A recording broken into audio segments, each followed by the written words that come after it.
Assalamualaikum warahmatullahi wabarakatuh. Perkenalkan kami dari kelompok 5. Di sini kelompok 5 akan memenuhi tugas dari Ibu Zahria Supardi selaku dosen pada mata kuliah farmakologi di bagian Prodi Keperawatan Pangkal Pinang, tepatnya di Poltekkes Kemenkes Pangkal Pinang. Baiklah, pada kesempatan kali ini kelompok 5 akan membahas materi tentang toksisitas diazepam. Kelompok 5 yaitu rekan-rekan saya. Yang pertama ada Putri Ayu Delima, ada Putri Nabila, ada Sofia Lestari, ada Susanto, dan ada saya sendiri, Jessica Fianti, selaku moderator pada kali ini. Baiklah, pada materi yang pertama akan dijelaskan oleh pengertian diazepam dan kontraindikasi dan indikasi pada diazepam. Kepada Sofia Lestari, saya persilakan. Baiklah, terima kasih Jessica Evianti. Selanjutnya saya akan menjelaskan mengenai pengertian diazepam, indikasi dan kontraindikasi. Diazepam merupakan golongan benzodiazepin yang mempunyai efek ansiolitik atau sedatia, obat ansiolitik atau mengurangi ansietas, menimbulkan ketenangan tanpa memengaruhi fungsi motorik dan mental. Diazepam dapat digunakan untuk pasien depresi, sendiri untuk pasien dengan sejarah ketergantungan obat, kejang demam, dan plasma otot. Diazepam digunakan untuk memperpendek mengatasi gejala yang timbul seperti gelisah yang berlebihan. Diazepam juga dapat diinginkan untuk gemetaran, kegilaan, dan dapat menyerang secara tiba-tiba. Halusinasi sebagai akibat mengkonsumsi alkohol. Diazepam juga dapat digunakan untuk kejang otot. Kejang otot merupakan penyakit neurologi. Diazepam dikombinasikan dengan obat lain.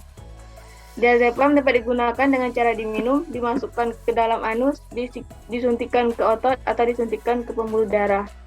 Ketika diberikan melalui suntikan ke pembuluh darah, efek diazepam dimulai dalam 1 hingga 5 menit dan bertahan hingga 1 jam. Ketika dikonsumsi dengan cara diminum, mungkin membutuhkan waktu sekitar 40 menit untuk bekerja. Diazepam di kondisi berikut.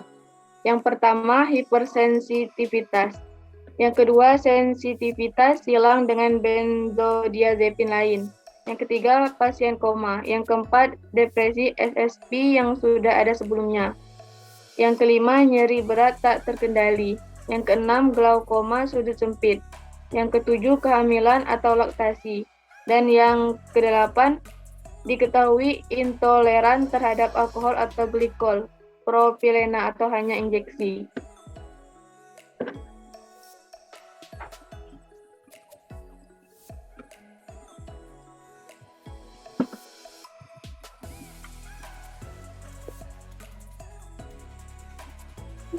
Selanjutnya yaitu ada materi efek samping dan dosis terapi dari diazepam.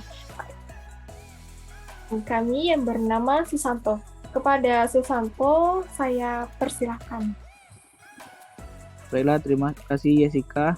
Baiklah, di sini saya akan melanjutkan efek samping dari diazepam. Nah, efek samping diazepam tersendiri ada 3, yaitu efek samping yang sering terjadi. Yang pertama, pusing dan mengantuk. Nah, efek samping yang jarang terjadi itu depresi, impaired cognition. Efek samping yang jarang sekali terjadi itu reaksi alergi, amnesia, anemia, syuria, nausea.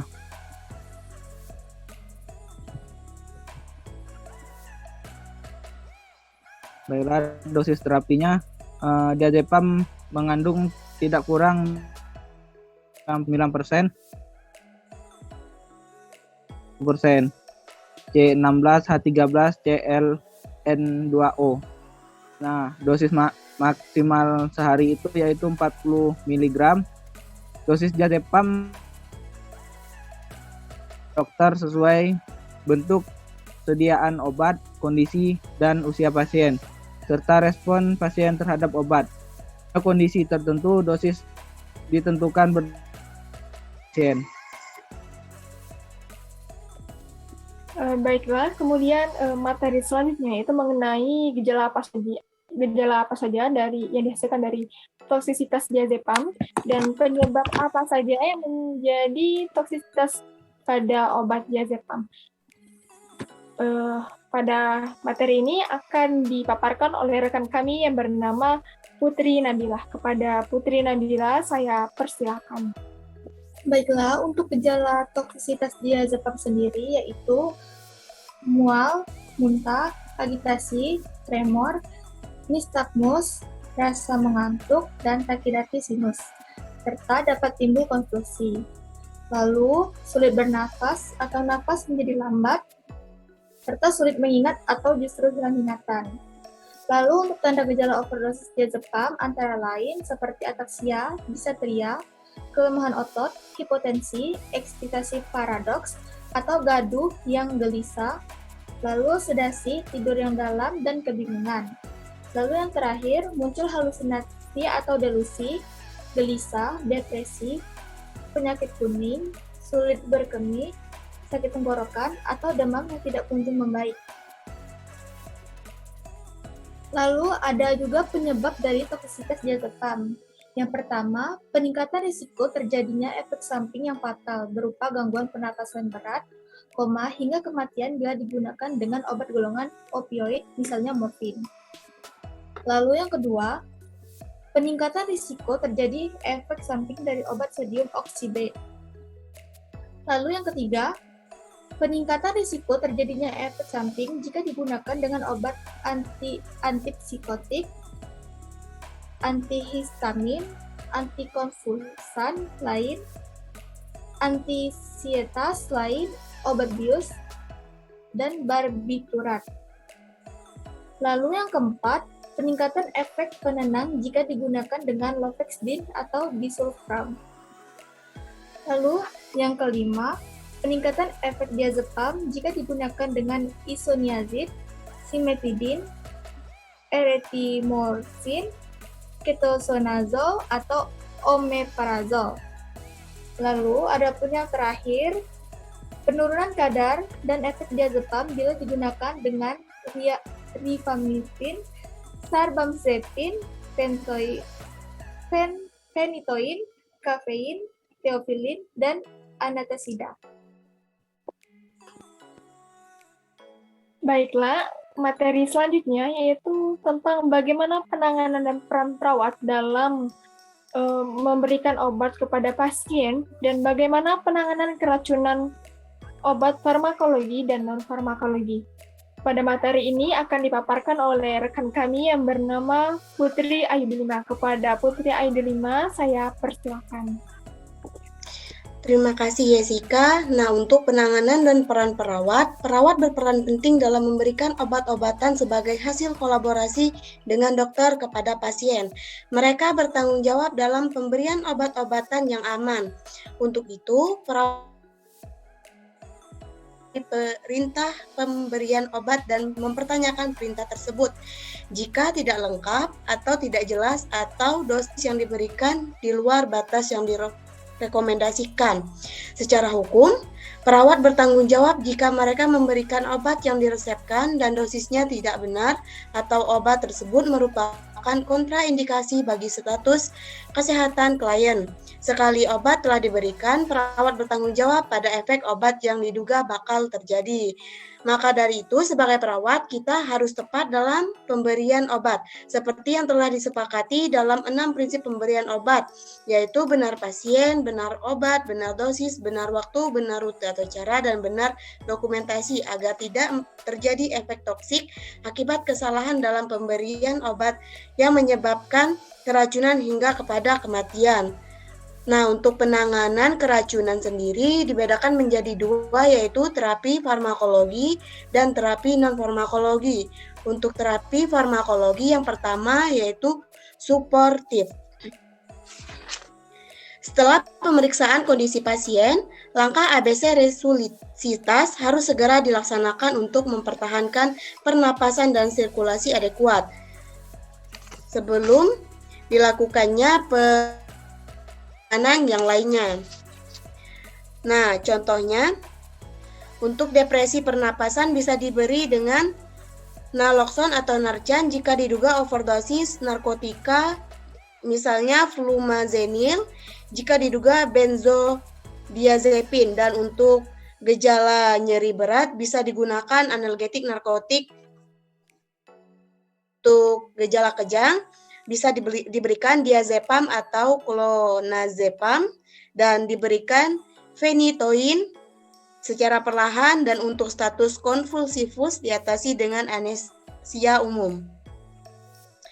Nah, untuk yang kedua yaitu dekontaminasi, yaitu pencegahan absorpsi racun lebih lanjut. Contohnya pada mata atau kulit bisa dibasuh dengan air mengalir dan jangan menggunakan antidotum kimia. Dan jika keracunan disebabkan karena suntikan atau gigitan ular, maka bisa ditangani dengan pemasangan tourniquet di bagian proksimal, kompres dingin, dan penderita diimmobilisasi. Nah, untuk penanganan non-farmakologi sendiri dilakukan yang pertama dengan cara pemberian air kelapa. Air kelapa mengandung kalori 10,6 gram gula, 43,6 natrium, vitamin B kompleks, vitamin C, dan sejumlah elektrolit penting bagi tubuh seperti fosfor, kalium, kalsium, dan magnesium.